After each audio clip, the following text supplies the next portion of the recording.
السلام عليكم. سنقوم بتصحيح التالي بالنسبة للسؤال الثاني. ماذا يقول لي السؤال الثاني بالنسبة لنموذج امتحان خاص بخوارزمية الألغوريثم؟ هنا ماذا لدينا يقول لي اكتب خوارزمية تقوم بالتالي: إسناد أرقام كما هو ظاهر، إسناد أرقام كما هو ظاهر بالنتيجة شكل الباء، هذا الشكل يعني المصفوفة. وبالمرحلة الثانية المستخدم يقوم باستبدال الرقم 2 بالرقم 7، يعني بالنسبة لهذه المصفوفة ولهذا الجدول كل ما يجد 2 المستخدم يجد 2 يقرأ هذا الجدول، وكل ما يجد 2 يستبدله بالرقم 7. ونتيجة البرنامج يقوم بعرض المصفوفة بالأرقام، يعني الأرقام الجديدة بعد التغيير يقوم بعرض المصفوفة. إذن هنا يقوم بعرض المصفوفة الجديدة ورسالة تظهر عدد الأرقام التي قمنا بتغييرها. سنقوم بالنسبة لهذا التمرين نقوم بتحليله كما من قبل. إسناد أرقام، لدينا العملية الأولى، سنذهب هنا كنترول فان كونتري، سنذهب هنا إلى الأخير كنترول فان، سأجعل هكذا من أحسن، كنترول فان كونتري. إسناد أرقام، العملية الأولى في المصفوفة. ثم المرحلة الثانية يقوم باستبدال الرقم 2 بالرقم 7، يعني في المصفوفة كل ما يجد محتوى المصفوفة فيها رقم 2 يضع الرقم 7. هذه العملية الثانية. إذا سنعمل ترقيم، هذه العملية الثانية. ثم ماذا يقوم؟ ونتيجة برنامج يقوم بعرض المصفوفة بالأرقام، هنا عرض فعل كذلك. قلت لكم أن نحدد الأفعال، يعرض المصفوفة بالأرقام الجديدة. إذا مثلا هنا كنترول في، يعرض المصفوفة بالأرقام الجديدة. وماذا؟ ورسالة تظهر عدد الأرقام التي قمنا بتغييرها، عدد الأرقام التي قمنا بتغييرها. انظروا ماذا لدي 4 مراحل. الآن علي أو أستطيع أن أعمل لكم يعني بهذه الطريقة كذلك. يعني أنا مثلا الآن أنا في مسودة سأعمل هكذا. ماذا لدي؟ انسيرسيون، سأعمل كذلك جدول، عندنا 1 سأغير فقط الشكل، وهذا سأعمل بهذا الشكل. ماذا لدي؟ إسناد أرقام، هذه العملية إدخال إسناد أرقام كذلك. ماذا لدي؟ إسناد أرقام. ثم بعد إسناد الأرقام سأتركها هنا، استبدال الرقم 2 بالرقم 7. إذا لكي يستبدل الرقم 2 بالرقم 7 ماذا يعمل المستخدم؟ سيقوم ب دقيقة، ليس عفوا، هنا فقط دخلنا، استغفر الله، سنعمل هكذا.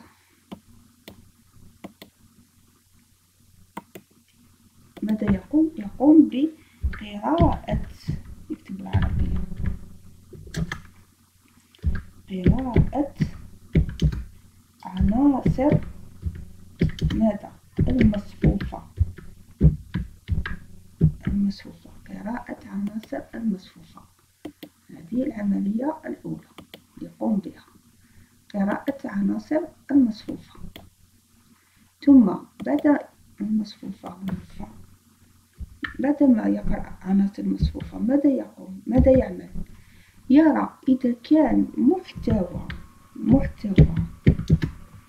خلية، أنا سميتها خلية مصفوفة، يعني محتوى خلية المصفوفة ذات ماذا؟ ذات الرقم ماذا؟ الرقم إي، هو العداد. سنكبر فقط كتابة، يعني أنا أعمل بطريقة محتوى الخلية المصفوفة ذات الرقم إذا، يرى محتوى الخلية إذا تساوي، إذا كانت ماذا؟ تساوي، عفوا، يعني كتبت العربية.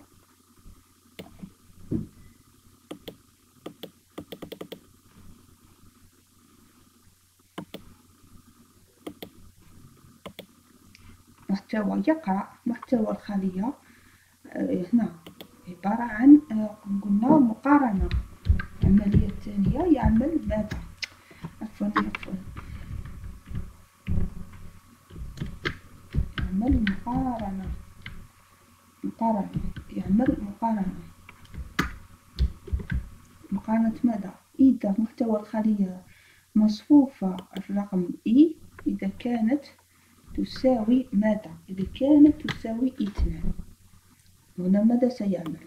إذا كانت تساوي 2 إذن يقوم بعملية التبديل. مش هو التبديل هذا، ما هو؟ أي محتوى الخلية إي تيدو إي لكي نكون أكثر واقعيين. تيدو إي محتوى الخلية بماذا يغيره؟ بالرقم 7 أغير ثم رسالة. يعني هذه هي المراحل التي نقوم بها. إذا قام بالتغيير هذه عبارة هنا فقط سنعمل insertion من ذلك السهل.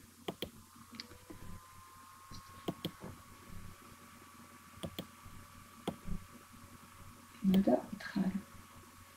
نعود إخراج. ما هي الإخراج؟ إخراج ما هو الإخراج الذي عنده؟ الرسالة التي تظهر عنده 2. الحقيقة عنده 2 مخرجات. ما هي المخرجات التي سيخرجها؟ سيخرج لنا رسالة بالنسبة للنتيجة. كذلك ماذا؟ عندنا رسالة سأعمل إلا هكذا فقط.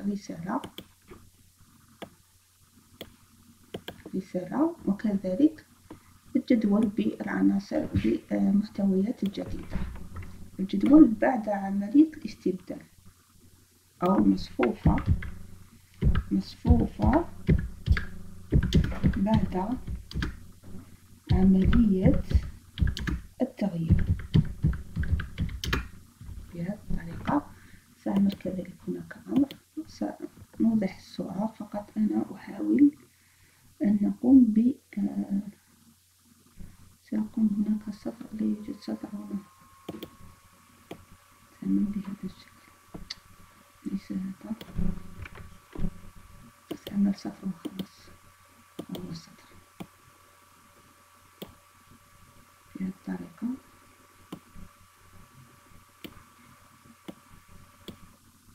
ثم لدينا insertion 2 أسهم. هذا السهم الأول ثم السهم الثاني. يعني أنا أعمل بشكل سريع لذلك لم أضبط الشكل فقط الفكرة تصل. هي لكي نوصل الفكرة.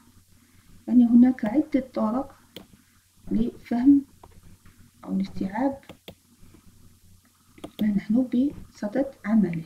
ماذا قلنا أنا فقط سأعمل هناك أمر. انظروا ماذا لدينا هنا إسناد أرقام. أين؟ في المصفوفة أي جدول. ثم العمليات هنا هذه بالنسبة لدوني دونتخي العملية الأولى. ثم لدينا العملية هذه يقول استبدال الرقم 2 بالرقم 7. نحلل هذه العملية. ما هي هذه العملية؟ أولا قراءة عناصر المصفوفة. مقارنة محتوى خلية المصفوفة ذات الرقم إي يعني من إي يساوي 0 حتى 4 إذا كانت تساوي 2. في حالة المساواة يقوم بالتبديل. أي محتوى الخلية دو إي يأخذ الرقم 7 نستبدله بالرقم 7. وكنتيجة في الأخير نقوم بعرض المصفوفة بعد العملية وعرض الرسالة عدد التغييرات. كيف ذلك؟ سنذهب نرى البرنامج مباشرة. لدينا نحتاج متغير Y الذي سنضع فيه رقم 2 الذي سنقوم بعملية المقارنة يجب أن نضع يعني ذلك المتغير في ذلك الرقم في متغير في الذاكرة. والآن عبارة عن عداد سنضع له initialisation يعني 0 ثم نقول من pour من 0 حتى 4 من يساوي 0 حتى 4 ماذا يعمل؟ إذا كان الإيكغيك يعني محتوى الإيكغيك هذا يساوي تي دو إي وليس تاب هنا تي دو إي. إذا كان إيكغيك يساوي تي دو إي هنا لا يساوي إذا سيمر على يعود إلى هنا ويصبح إي فيه 1. هل إيكغيك هو 2 هل يساوي تي دو 1 تي دو 1 يعني محتوى هو 2. هل هاد الرقمين متساويين؟ نعم. إذا العداد يأخذ أم زائد 1 يعني 0 زائد 1 هذه نفس الأم بهذه الطريقة أم يساوي زائد 1. والتي دو إي اللي هو هذا نقوم هنا بعملية الاستبدال. هنايا سأعمل رسالة ملاحظة هنا عملية الاستبدال عملية التغيير هنا قمنا بالتغيير وهذه هنا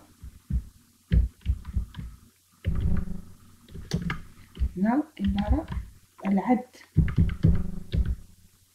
نقوم بعملية ماذا؟ عملية العد بهذه الطريقة عملية العد. ثم عندما نكمل كل العملية قمنا بكل هذا وكملناه نقوم بكتابة الرسالة. أنا الآن سوف نقوم بكتابة الألغوريثم مباشرة سأكتبه مباشرة هنا. سنعمل باللغة الفرنسية أو آتي بالذي كتبته من قبل كي لا أعيد الكتابة ونغير في محتوى هذا اللي كتبناه من قبل فقط سنغير في المحتوى لكي لا نعيد الكتابة من الأول يعني نجمع المراحل التي عملتها. أنا ماذا أحتاج 0.4 فرنسي أحتاج هنا متغيرين الإي والأم وأحتاج متغير آخر هنا الآن متغير آخر هو الإيكغيك. إذا هنا لن أكتبها إكرير لن أكتب هذه نحن قلنا سنعمل عملية إسناد. إذا ماذا سأعمل تي دو إي تساوي سأخذ هذه فقط لكي لا أعيد الكتابة بهذه الطريقة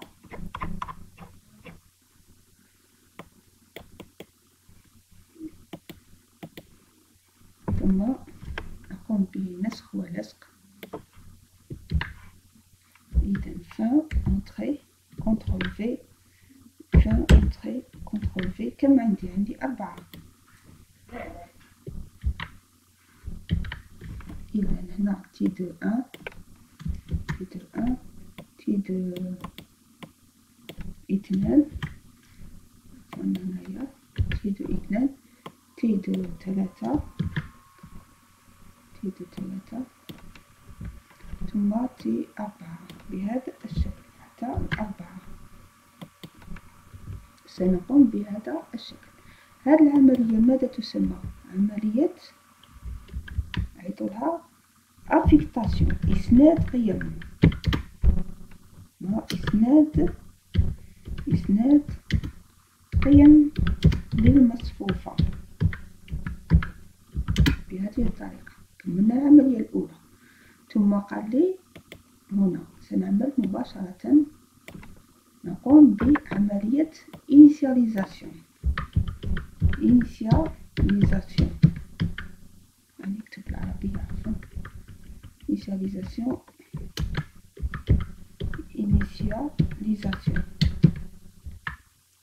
هنا ما هي عملية initialisation؟ يجب أن أضع بالنسبة هنا لدينا الآن والإيكغيك أضع لها قيم. إذا الإيكغيك ماذا تساوي ماذا هنا الإيكغيك هنا سنأتي مباشرة بهذا كي لا أعيد الكتابة لا نطيل في الفيديو. سأخذ هذه لا أحتاجها، كنترول في أصبحت كبيرة. سأقوم بتصغير هنا، تصغير، يعني أنا هنا أكتب أمامكم لكي ترون يعني بالنسبة للأستاذ عندما يحضر الدرس كم من وقت يستغرقه للتحضير فقط لكتابة تلك الخوارزمية وتلك البرنامج. هناك برامج يعني تكتب بالخوارزمية لكن ليس بكل ما نريد، يعني لا نجد كل ما نريد.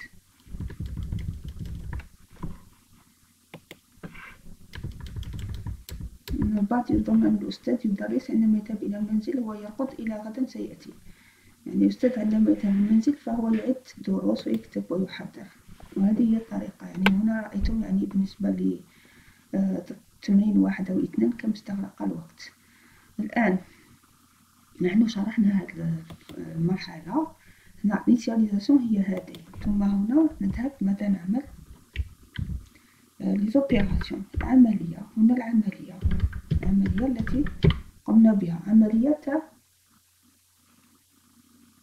فيها شقين، لو تيست فيها هنا اوبيراسيون فيها التيست يعني المقارنة والاستبدال. عملية المقارنة يعني هكذا، المقارنة والاستبدال، هذه هي العملية. كذلك مقارنة واستبدال. والعملية الثانية التي قمنا بها ما هي؟ العد. لدينا عمليتين، يعني أنا أعتذر، هذا لوحة المفاتيح التي اقتنيتها يعني لا تصلح، سأتركها هكذا نكتب هنا. كذلك لدينا عملية العد. أذهب هنا، ماذا نعمل الآن؟ سنكتب الرسالة ماذا قالوا لنا؟ نكتب رسالة. نعود إلى التطبيق. رسالة تظهر nombre de changements est égal nombre de changements لكي نكون حسب التطبيق. إذن write لا écrire، نحن بالنسبة للخوارزمية نكتب écrire ماذا؟ écrire le nombre de changements، nombre يعني لوحة المفاتيح سأرميها اليوم. nombre de changements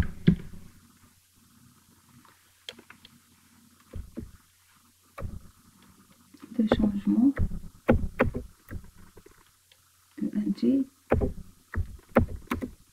ونعمل علامة تنصيص، ثم ماذا نعمل؟ هي الآن، يعني هذا الآن عندما نخرج من لابوكل يكون عد لنا يعني كم من مرة قمنا بالتغيير في هذا المصفوفة، ونغلق القوس. ثم ماذا نعمل؟ ونقطة النهاية. هو البرنامج الخاص بنا، سأقوم بتصغير فقط لكي يظهر ككل. ما هو البرنامج؟ الغوريثم، نضع له اسم، ثم نقوم ب ديكلاراسيون دي فاريابل، ديكلاراسيون بالنسبة لمرحلة الإعلان عن ماذا أحتاج. ثم يبدأ ديبي، أولا عندنا إسناد القيم، هذه الأولى ستكون عليها نقطة، ثم إنيسياليزاسيون، إسناد قيمة للمتغيرات التي يحتاجها، ثم عملية ثالثة كذلك هنا عندنا أوبيراسيون تنتهي إلى هنا. سأعمل كل واحدة بلون، سأضع لون آخر. هنا لدينا الأوبيراسيون العملية وكنت شرحتها من فوق. عندما نخرج من هذا البوكل ماذا يعمل؟ يقوم بكتابة الرسالة التي أردناها أن يكتبها. سنترك بالنسبة للفيديو الذي بعد هذا سوف نقوم بعمل هذا البرنامج مباشرة في لازانيوس، سأقوم بكتابته وتنفيذه مباشرة. إلى فيديو آخر إن شاء الله.